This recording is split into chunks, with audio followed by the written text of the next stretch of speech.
Assassin's Creed Shadows is now officially out worldwide for the entire world to either enjoy or make fun of, depending on which side of the aisle that you're on. Like I said in my previous video, this game really is one of the last bastions of the culture war when it comes to where Western gaming is gonna go in the future. I want to be ninja! Because as you'll come to see from this video, where this game is going with its depictions of real-life historical figures, that it's so nuclear bad already that players have already begun to claim that Ubisoft is dead on arrival here. And of course, there's Japan itself, which has brought the attention of Shadows to their highest form of government, and it's a big yikes for Ubisoft, guys, so we'll start there. So to quickly catch you up, Japan is pissed at Shadows. They think the game doesn't properly convey their culture at all. You can be mad about whether complaining about historical inaccuracies is good or not. The point is, unless you're Japanese yourself, you really can't exactly say what they are as a people feel is wrong or not, and then this brings me to two people specifically. Hiroyuki Kata, and the other person is Prime Minister Ishiba. Yeah, the guy who runs all of Japan, he's now aware of Shadows too. This was also translated by Twitter user Ohio my brother, so shout out to them. So, what the hell is happening? Well, Kata, a politician, brought Shadows to the attention of Japan's upper echelons of parliament recently, claiming that the game does not depict their society, culture, or really anything with accuracy. Some of the concerns that Kata brought to the National Diet was that Shadows allowed things like shrines to be destroyed, and that many religious artifacts were being included in the game that were neither consulted or given permission to exist in the game by anyone. Ubisoft just kind of put them in there and that's it. This then led to the Vice Minister of Economy Trade stating that the unauthorized use of real-life locations within Japan that are in Shadows to be grossly unacceptable, as Ubisoft did not consult anyone who actually takes care of these shrines and such to help depict them in the game. This brings us to another problem that the National Diet brought concern to, which was that they are afraid of, as Insider Gaming reported here as well, that Japan's government is actually afraid of imitation attacks due to things like Assassin's Creed Shadows existing.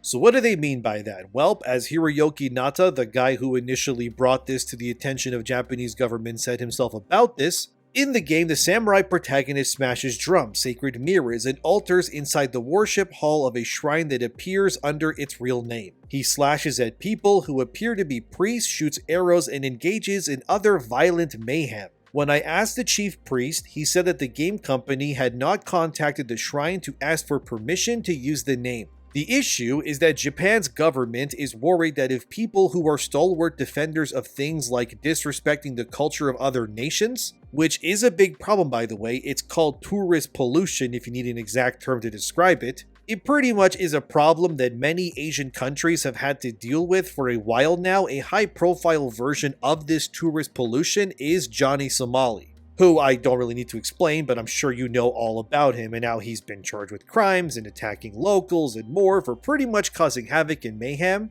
within all of these Asian countries for content. Johnny Somali is a genuine idiot, and I think that guy deserves all the hate that he's getting, because he clearly doesn't care for what he's done to these countries and their people at all. He just wants the content for views.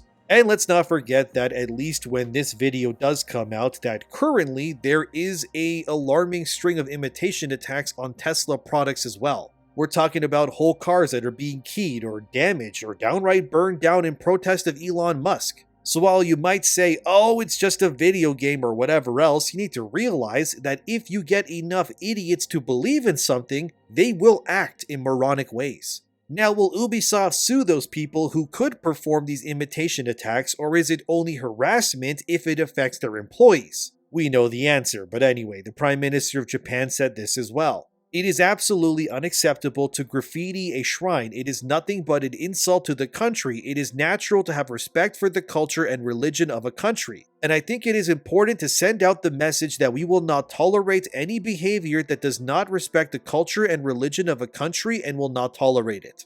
And I think this is a big deal because what Ubisoft has done here with Shadows has even started to affect publicly accessible information spots like Wikipedia, where Yasuke is listed as a real samurai when in reality that is not true at all. And in actuality, he was just some guy that was bought for being black. I mean, unfortunately, that is what happened. And then he was given back to his slave owners once the guy who bought him got betrayed and killed. Some may think this doesn't matter, but yeah, it matters a lot actually. Speaking of publicly altering real-life things to make your game seem more legit, this is where we get into big yikes territory. So, some context. In Shadows, you can romance people. They've done this in previous games, but here it's egregious to say the least. Both Naoe and Yasuke have access to a straight romance, as in one romance being heterosexual, and the rest are basically gay or non-binary, which isn't that also gay? I don't know, man, it's all nonsense to me. Anyway, as if Ubisoft couldn't screw up things enough,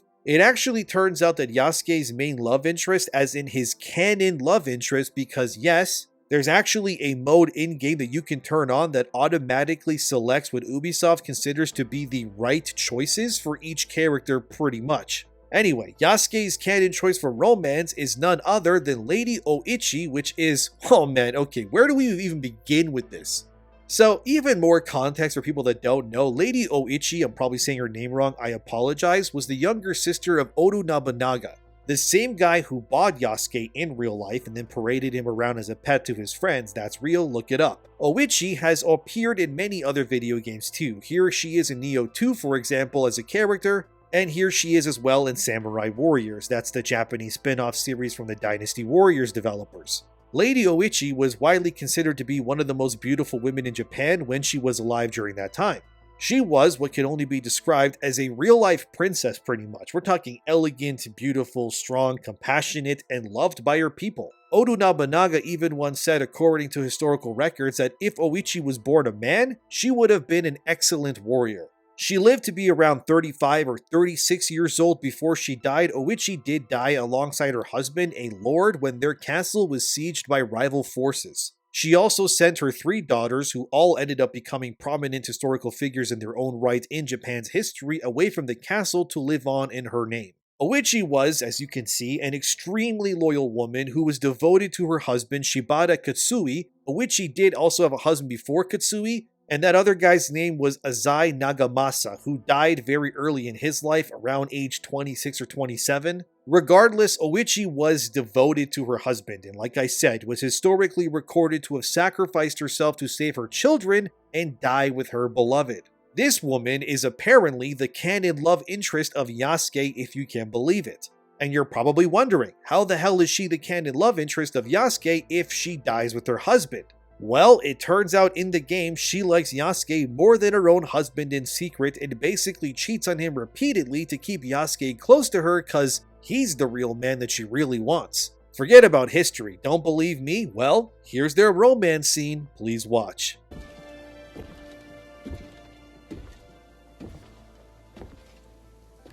Here we are, alone at last. Yet I don't know what to say. I do. Someone once said it like this. You are a daimyo's daughter, and I am just a samurai. Not just? Never just.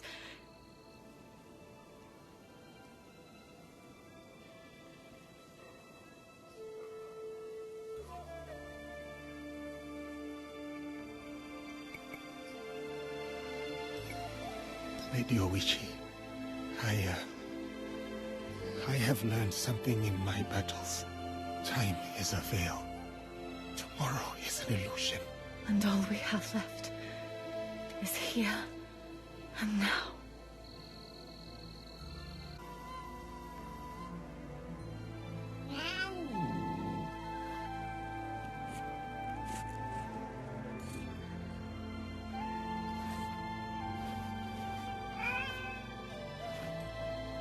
Yep, that's right fellas, Ubisoft straight up bended history to make one of the most prominent women in Japan at this time fall in love with the legendary black samurai that was never actually a samurai to begin with. People who know and love Japanese history have, well, they haven't taken this well for obvious reasons. As Dr. Alaric Nade puts it here, who has been very vocal about the historical inaccuracies surrounding this game, here's what he said about Yasuke banging Lady Oichi of all people.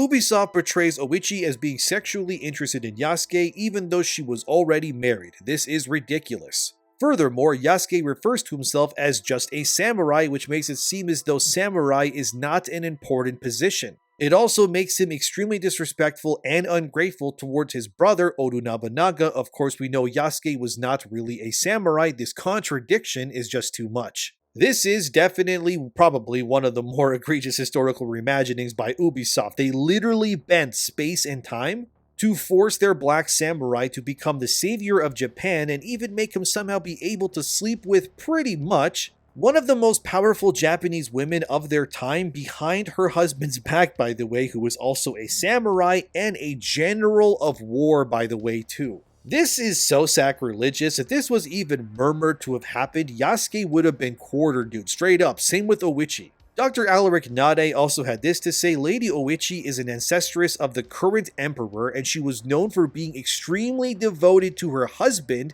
This is very disrespectful. Ubisoft can't be serious, man, but wait, it gets worse. There's Naoe too. So like Yasuke, Naoe also has a canon love interest. What do you think it is? Is it a man or is it a woman? Who are we kidding? Of course it's a woman. This is Ubisoft and westernized slop people. You thought Naoe would be straight canon-wise? What are you? Someone who wants historical accuracy in your history game? Get your head out of your ass, fellas. Naoe loves to slay the poon as much as she does other bad guys.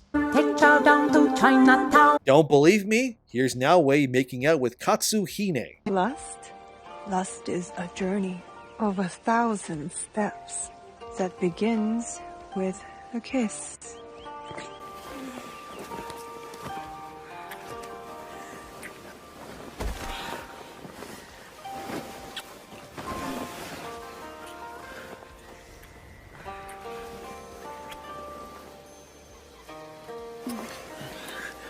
Don't ask questions. Just consume product and then get excited for next. Are you having fun yet, people? No? What's that? You want more? You want more romance scenes to ruin your day? Okay, fine. I can do more. What if I told you that Yasuke can romance a guy who says that he's non-binary?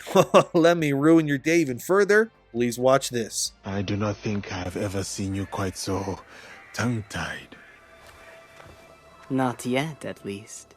I hope you aren't easily chilled. Do you think someone might see us? Maybe. Do you care?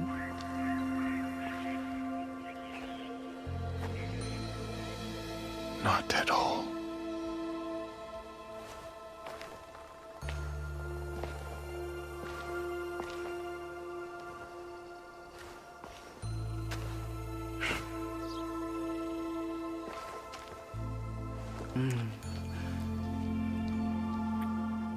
And then get excited for next. Wow, that was pretty awful, wasn't it? You want to see another love interest scene between Naoe and her canon love interest? Wow, you guys are glutton for punishment. You also want to see some cringe dialogue? Get strapped in, fellas. That's a lesbian joke, by the way. Here's some more cringe.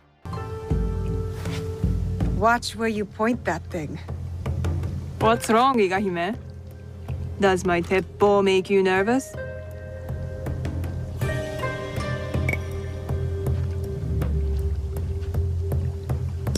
No, I like dangerous weapons.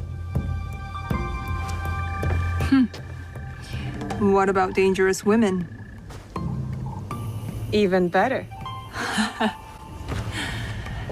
We'll see. I want to be ninja. Oh yeah, that's not all. Here's a scene where Yasuke romances his gay romance companion. I'm just torturing you guys at this point. Oh boy. Please watch this too.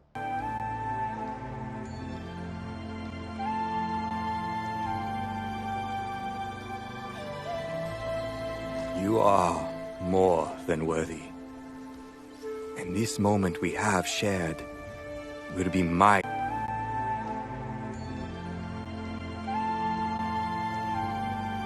Wow, that's a lot of romance scenes. Isn't it incredible how we went from games like the first Assassin's Creed where they got rid of the crossbow in the CGI trailer because it wasn't historically accurate, to now where you're in Japan playing the big gay black samurai or this lesbian Naoe chick who was never a samurai smashing non-binary bussy, but can also romance the literal daughter of the emperor with zero repercussions, and you can also destroy historical sites and cut down shrine maidens as if they're nothing but obstacles in your way? To say that Assassin's Creed is pretty cooked would be an understatement, fellas. It's beyond any imagination when it comes to what Ubisoft has done here to their flagship series.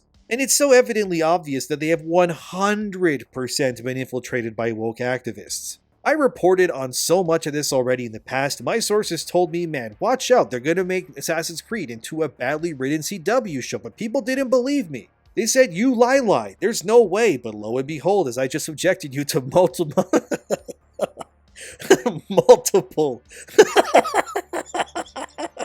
multiple torture scenes after torture romance scenes, oh,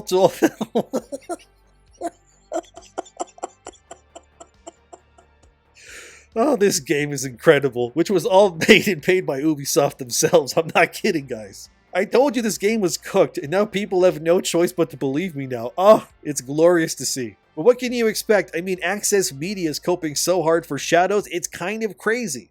Take this review from VG247 where they gave Shadows a flawless 100 out of 100, and their review says, there are problems with Assassin's Creed Shadows for sure, but it's so fun to play. It's telling a gripping story, and there is so much sense of progress and reward for every little thing you do that it actually feels like an open world game that's taking its cues from a modern roguelike or something.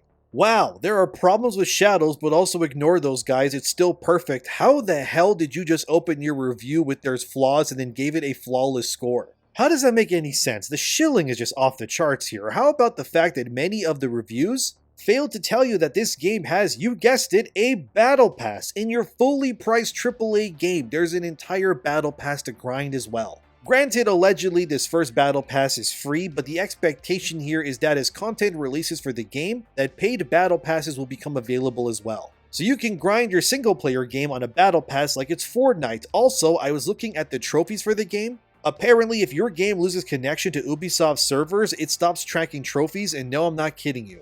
So if you are late in the game and do some mission and complete a story moment that should award a trophy or achievement, but you for whatever reason lose connection to Ubisoft servers, you will now lose that trophy and will have to play the whole game again to make it pop. Wonderful. I love that. I love having always online requirements for my single player RPG game where I can't play with my friends or even do co-op yet. But I'm so glad that my experience can be made even worse because Ubisoft servers could go down at any minute while I'm playing it. Let's be real, if the servers go down randomly, then I'll just stop playing the game because why risk losing a trophy, right? What a stupid decision on their part, man. Actual brain dead takes. If your game is single player, just let people play it like it's intended to be played. And I bet the reason why it's always online is because of that stupid battle pass, isn't it? So you can unlock pointless stuff in-game you'll never use outside of a very few things. I'm gonna be honest, I'd rather just not have a battle pass at all and just be able to enjoy my game offline with no issues personally. But then again, I grew up with video games when they weren't propaganda humiliation rituals, so what do I know? I just don't think I'm the target audience anymore if I'm being honest, and I also found posts like this funny where this guy says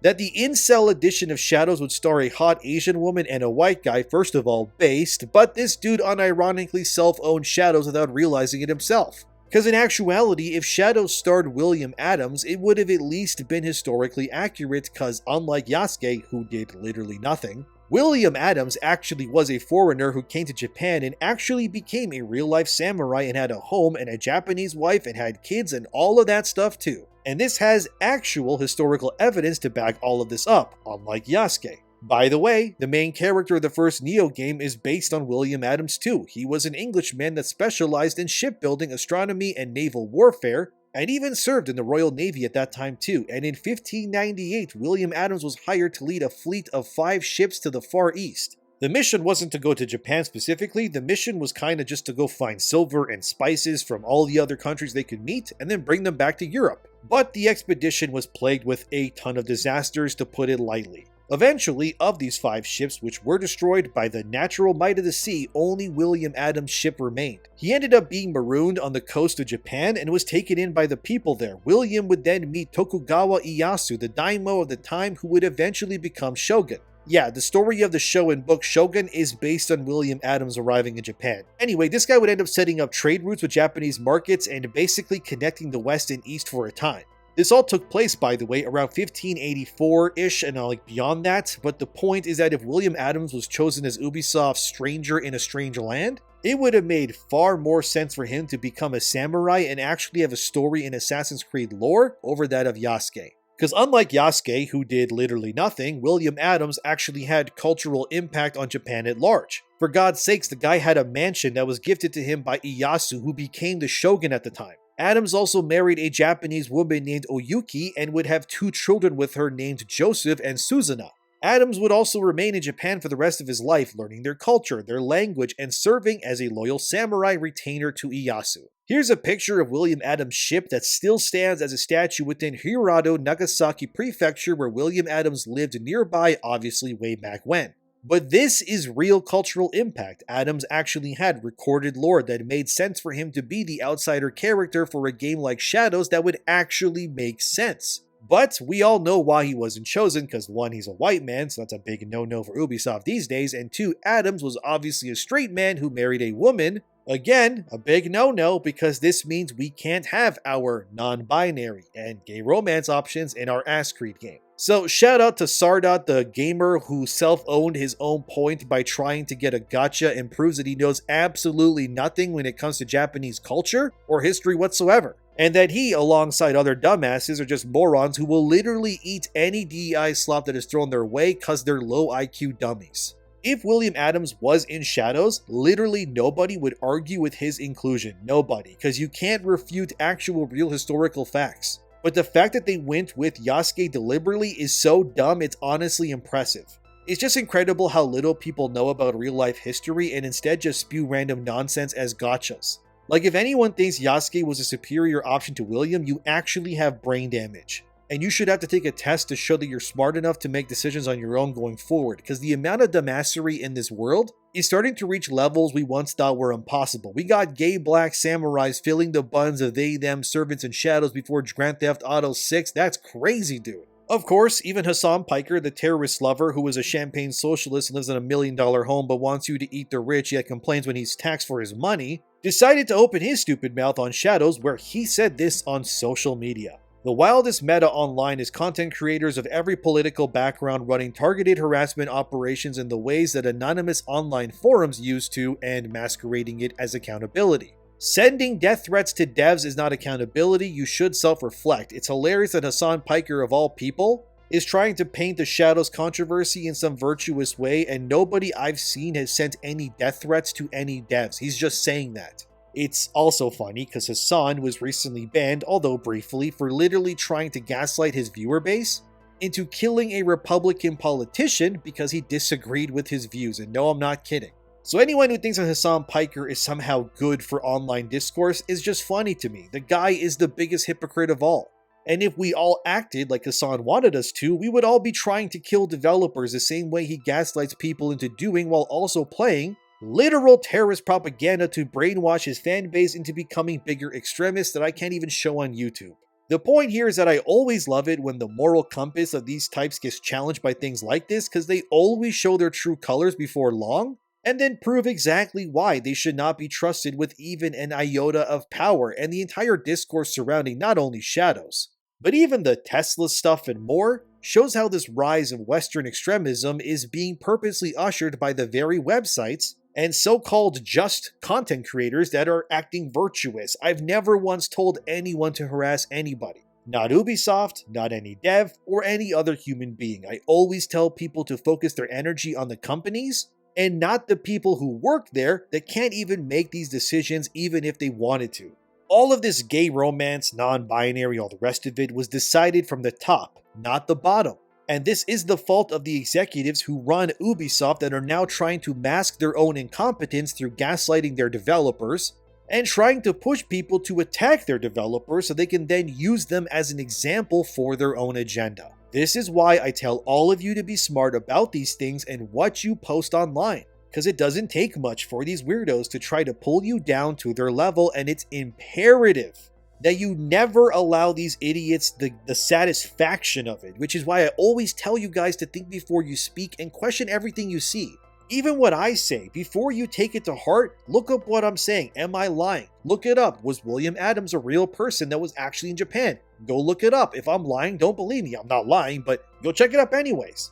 Just think critically. Weigh the options. Read into what some say is fact, like that Sardot guy did with his post on Shadows, because without context, what he said comes off as real. But with a simple Google search, you suddenly realize how little these morons have to sit on when it comes to their high horses or their virtues. And if Shadows fails, Ubisoft is cooked. There's no running away from that. And as I showed you with the Japanese government and those many painful romance scenes in-game, the damage is practically unrepairable at this point. I haven't harassed a single person in this video. I did criticize some individuals' points, but like I always do, you gotta bring the evidence to show why they're wrong in a critical way. So keep coping and seething, you dummies, as you continue to lose all of your goodwill and ruin your reputations. Seriously, keep it up. You're only making my job easier with everything that you say and post and do. But what do you think about all of this? Let me know in the comments. Thank you for watching, subscribe, and I'll see you in the next video.